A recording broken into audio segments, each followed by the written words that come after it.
Topping today's news, the government reveals its plans on the future of Bahamas Power and Light, the Minister of Education addressing teacher concerns within the new budget, and a man shot on Pinedale early this morning dies in hospital this afternoon.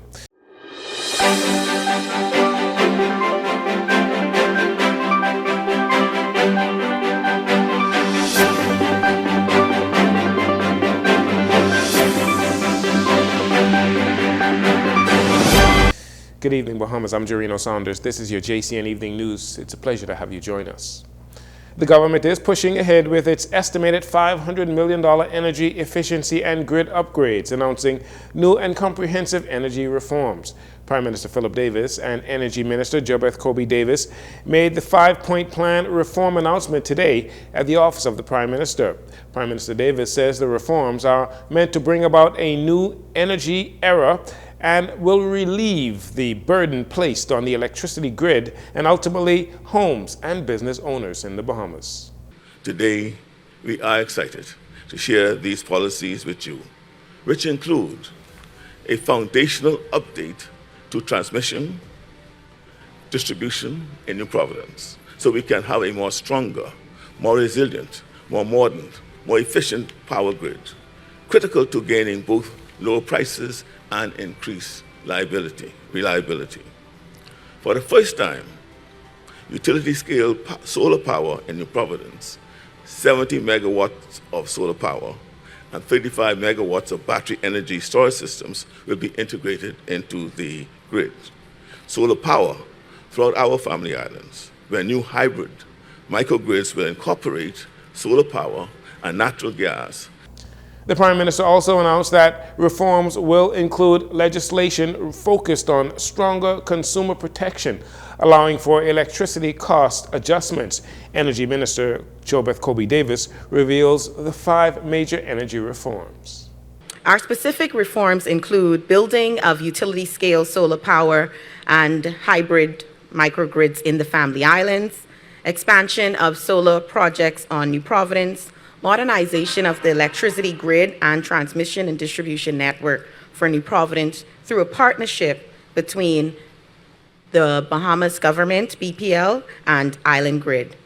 Transforming energy generation through LNG implementation in New Providence and an equity rate adjustment program. Minister Kobe Davis noted that BPL relies on 145 megawatts of rental generation costing $42 million a year, and that the new plans will eliminate this cost. Meanwhile, Prime Minister Philip Davis promises the energy reforms and investment marks the start of a new energy and new economic era.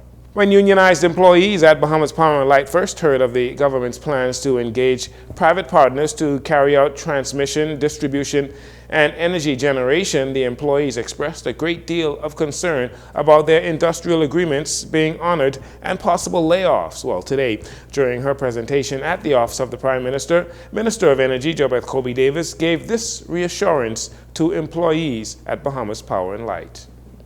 To the workers of BPL, I wish to categorically state that there will be no layoffs because of the partnership. There's no intention to offer voluntary separation program, and current industrial agreements will not be impacted. It is our expectation that exciting new roles and training opportunities will emerge that BPL employees will have early access to. Meetings will be held with all employees of BPL to ensure that all questions and concerns will be answered. In March, Kobe Davis said BPL is not for sale and that what the government is doing is trying to ensure BPL remains viable, meeting current and future energy needs.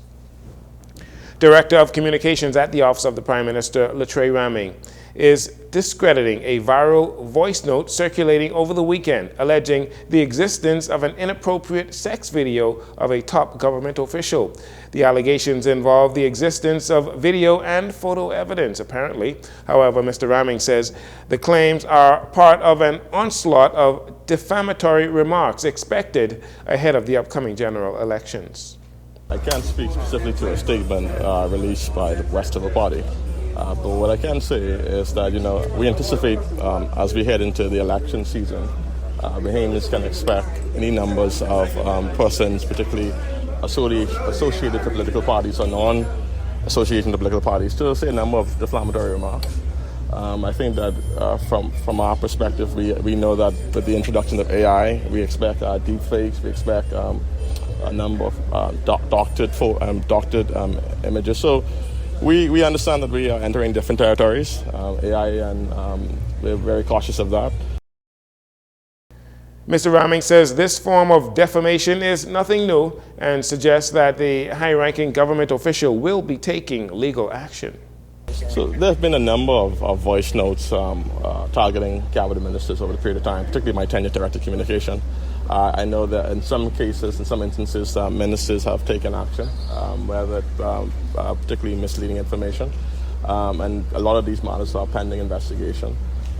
We all are subject to this kind of politics. Unfortunately, I will say this, that I think the position of the government of Bahamas is when it comes to the reputations of the people who are civil servants or senior government officials, we will pursue all legal means in that recourse. Raming says the office of the Prime Minister remains undistracted by social media trolls who he claims are getting paid to disrupt political processes. And finally, in this segment, from the police on Grand Bahama, the search for a missing jet ski operator ended on a sad note. The search and rescue efforts concluded after the 25-year-old man who had gone missing after being knocked off of his jet ski by a wave on Friday evening. He was discovered unresponsive about a half-mile offshore on Saturday morning near Coral Beach. On Sunday, police on Long Island were left to investigate a traffic accident that resulted in the death of an adult female on Sunday. The accident occurred shortly after 3 p.m. on Queens Highway and involved a black Ford Ranger driven by a male and a white Honda Stream driven by a female victim who sustained severe injuries in the head-on collision and succumbed to her injuries and becomes the 28th traffic fatality for the year. And police are also investigating a sexual assault incident of a 19-year-old female which occurred on Saturday at a residence in Montel Heights. Preliminary reports indicate that around 3:30 a.m. the victim was awoken by an assailant and assaulted by an adult male who she knows. Police are following significant leads into this matter as well. We'll take a break here. We'll be right back after these commercials.